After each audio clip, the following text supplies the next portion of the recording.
ঝান্ডা লড়ছে, একের পর এক হামলার বিরুদ্ধে লাল ঝান্ডা লড়ছে। ভোটের মুখে যাদবপুর লোকসভা কেন্দ্রে অশান্তি। পাটুলিতে ক্যান্সার আক্রান্ত সিপিএম কর্মীকে মারধরের অভিযোগ। প্রতিবাদে থানা ঘেরাও যাদবপুর লোকসভা কেন্দ্রের সিপিআইএম প্রার্থী সৃজন ভট্টাচার্যের। তৃণমূলের বিরুদ্ধে দাদাগিরির অভিযোগে সরব হন তিনি।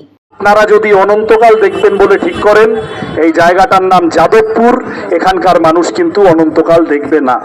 হয় দুষ্কৃতীদের বন্দোবস্ত করুন, গ্রেপ্তার করুন, ক্রিমিনাল রেকর্ড আছে, তারা প্রভোগ করছে এখানে অশান্তি বাঁধানোর জন্য। আমাদের কাছে নির্দিষ্ট খবর আছে কোন এলাকায় কোন কনস্ট্রাকশন তৈরি হচ্ছে, তাতে কোথা থেকে কারা এসে ভোট বানচাল করার চেষ্টা করবে, লুট করার চেষ্টা করবে। আজকে বলে গেলাম, আপনার ব্যবস্থা নিয়ে নেবে, নিজের ভোট নিজে দেওয়ার তার বন্দোবস্ত হবে, সেটা ভালো হবে না।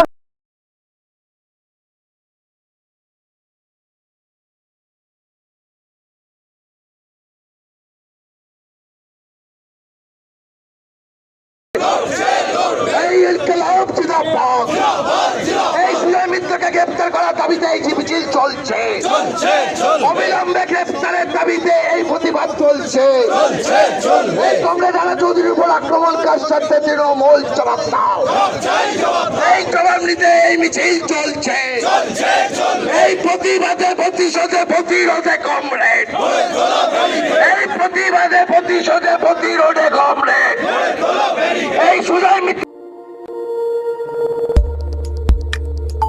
আমাদের সাথে থাকুন এবং দেখতে থাকুন নিউজ প্রাইম টাইমস, আপনাদের সাথে আপনাদের পাশে।